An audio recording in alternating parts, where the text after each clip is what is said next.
Hi, everybody. Dom Tiberi, joined by Nicole Sheeran. And it's time for the breakdown of this game. Tim May, 97.1 The Fan, and the one and only Bobby Carpenter, the Buckeye great.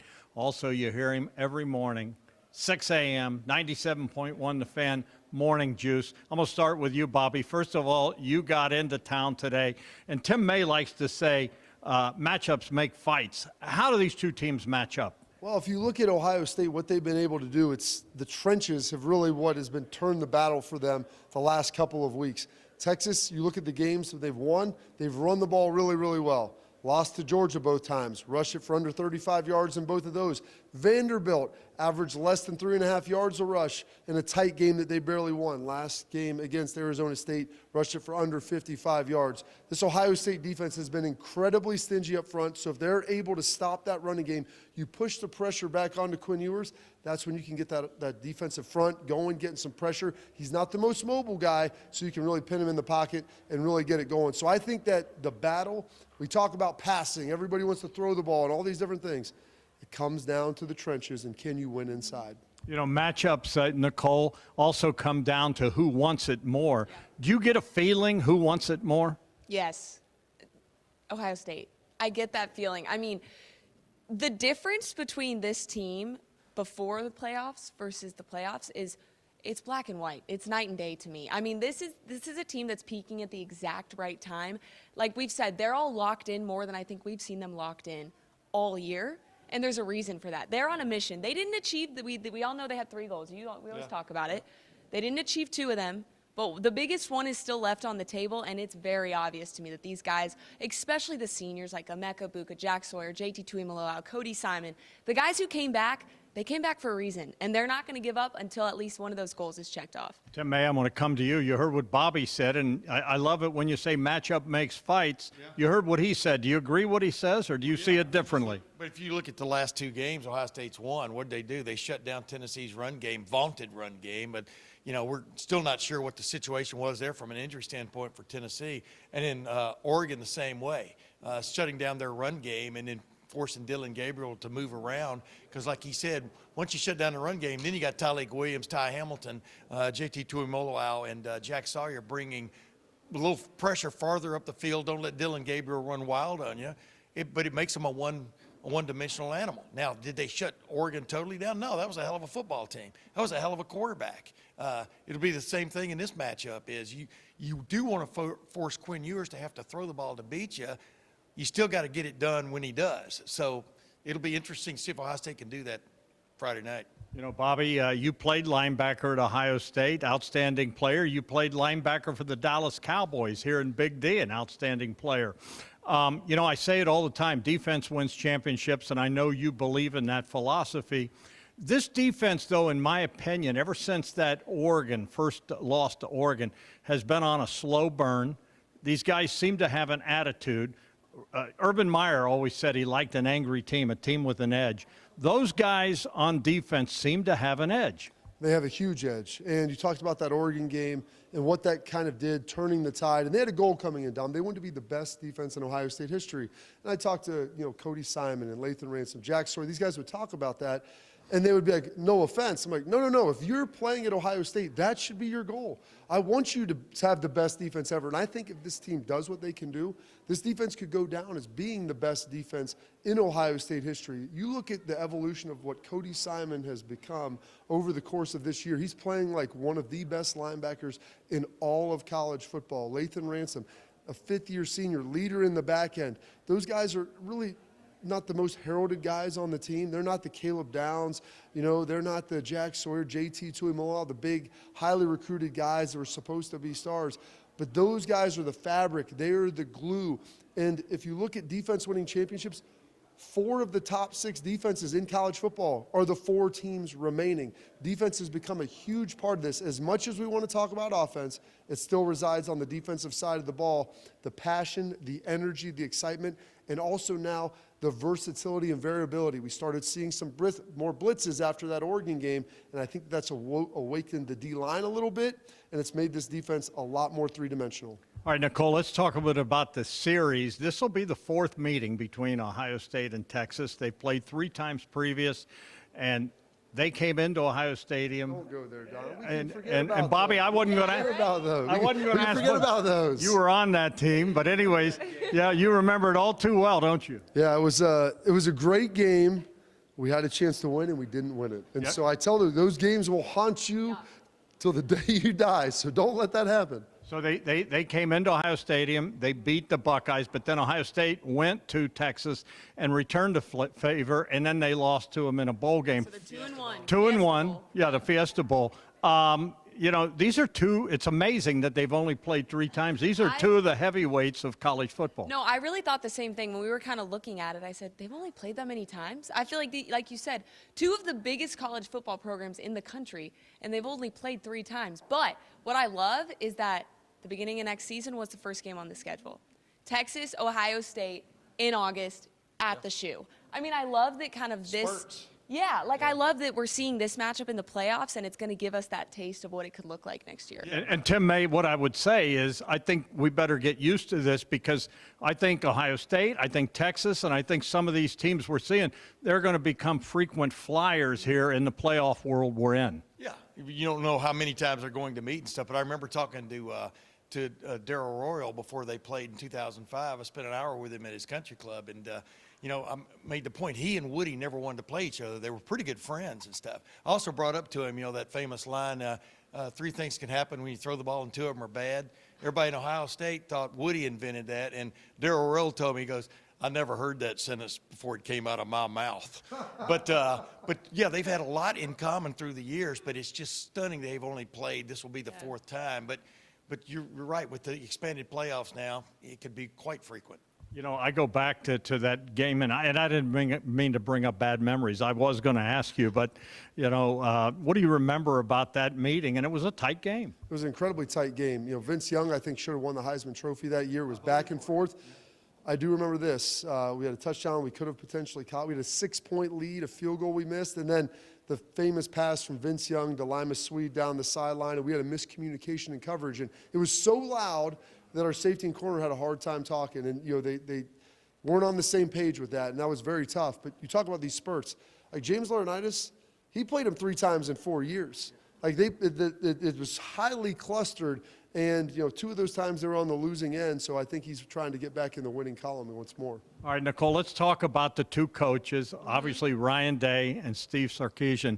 We were at the news conference, and let me just tell you folks this, there was no bulletin board material. And what I walked away from that news conference is that Ryan Day is a big fan of Texas and Steve Sarkisian, and Ryan Day is a big fan of the vice versa. They both are fans of each other. Well, there was one question, and they were both kind of talking, and Sark's answer was not that he wasn't calling them Texas bad, but he kind of was saying, you know, I don't know if we can do it. And Ryan says, hold on a second. Yeah, you guys got the talent. It's like they have this respect for each other that I think is really cool in this sport. And you can tell that they both are rooting for each other when they're not playing each other, right? Yeah. You buy that? You think they're rooting for each other? Brought up, but we all remember the 2020 national championship game when Steve Sarkisian was the offensive coordinator for Alabama. What was it, 54-20, whatever the final score was, you know, but he just carved Ohio State up. Now it was a depleted Ohio State defense because of COVID, but Ryan Day remembers that, I guarantee you. It was his first shot at a national championship. So the respect there among these guys, especially from an offensive scheming standpoint, is obvious. And now you got Chip Kelly in the equation. So it's going to be interesting to see how this plays out tomorrow night. Yeah, you're talking about 2 of the big names in college football and these 2 guys. And I honestly was not surprised there was no bulletin board material. Neither are you, because, you know, I remember when Tress was there, you don't want to be that guy that ends up on someone's bulletin board. Hey, when you lose, say little. When you win, say less. And that's kind of been this Ohio State mantra. And Ryan Day, they've internalized everything. They talk a lot internally, but they don't say a lot externally. Both these guys you mentioned have immense respect. And if you look at this, 4 first-time coaches with a chance to win a national championship.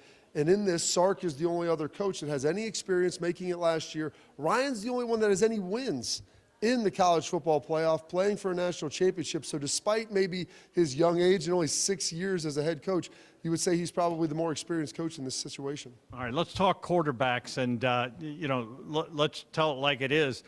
They touch the ball every time. other than the center, but they are the guys that are running the offense. You got Will Howard and Quinn Ewers, who started at Ohio State, and you talk to all the players that are on Ohio State's team. Started his college career. Well, he started his career. Yes. Yeah, okay. Started his career at Ohio State. He played 3 snaps at Ohio State.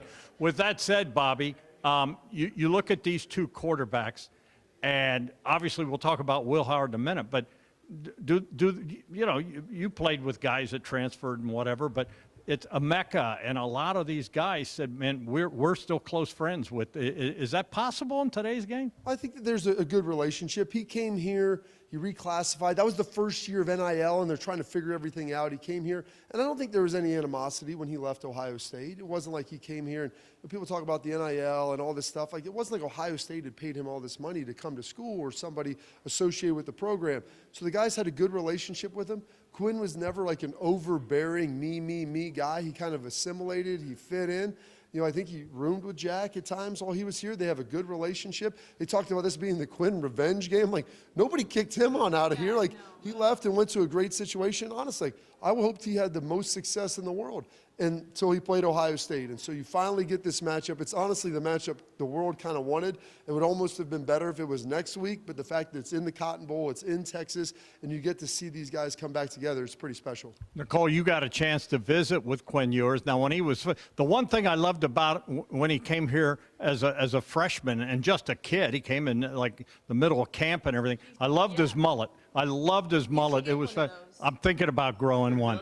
I'm thinking about it. But you were with him the other day, and you came back, and she remarked to me, he's a good kid. I mean, he is a good kid. Yeah, he's quiet. He's quiet up there, but you can tell, like, the moment he got a lot of questions about it, but the moment I asked him, he said he kind of smiled. Like, you could tell he was excited to see guys like Tyleik Williams, Jack Sawyer that he rooms with. I mean, just guys that he's been around the program with, and vice versa. Yeah. When I asked Emeka and Tyleik earlier this week, they're like, that's my boy, that's my guy, I love him. Like, there's nothing but respect for Quinn, and yes, his time in Columbus was short, but you were there too. Yeah. Somebody asked Quinn, was it a mistake, like going to Columbus? And he said, no. He said, no, absolutely not.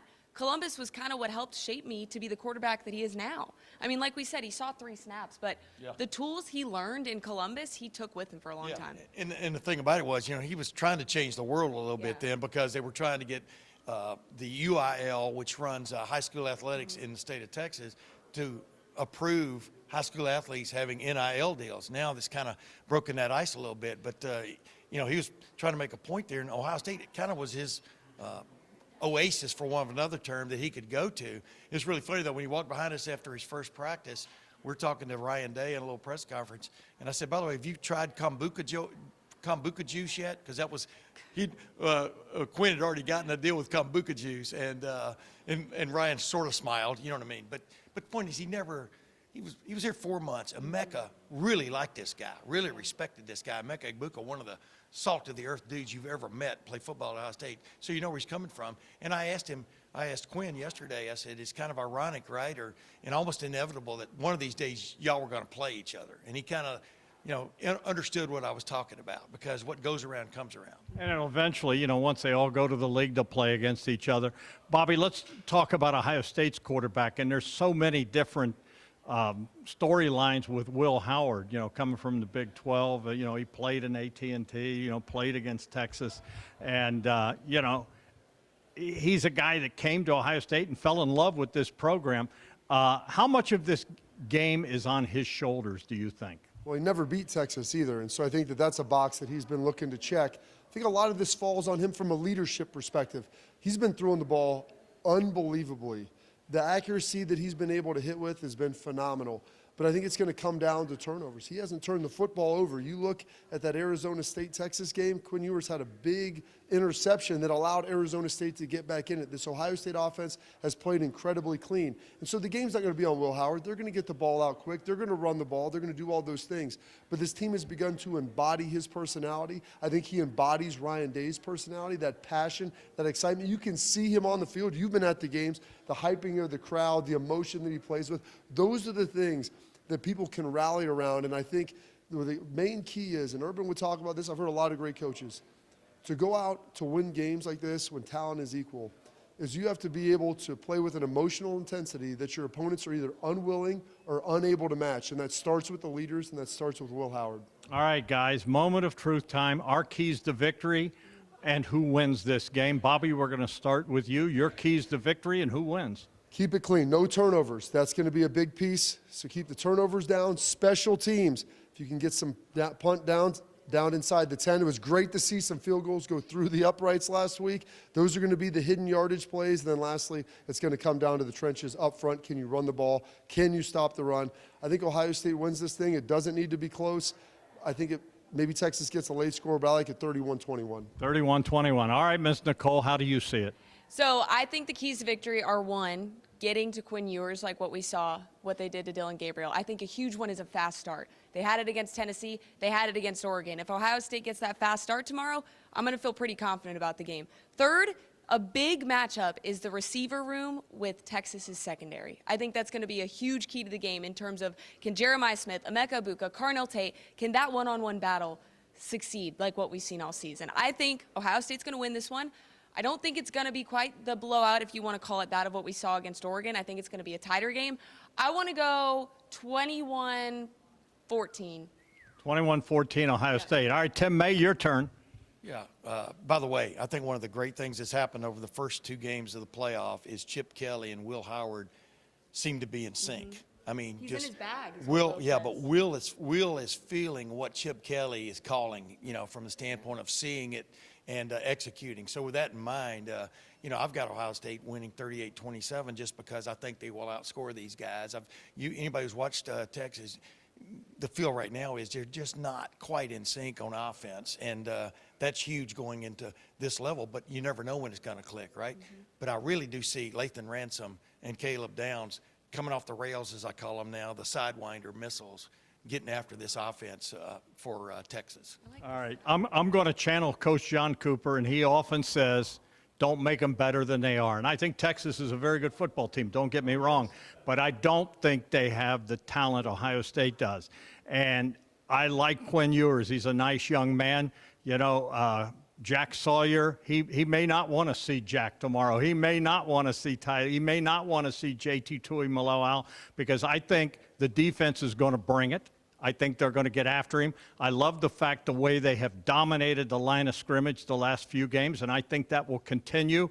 And on offense, get the ball to your best players. Mm-hmm. And I love my man Tim May. His line, when in doubt, air it out. And as Tim says, it doesn't have to be long. Keep throwing the football. Throwing the football has opened up the running game for this team.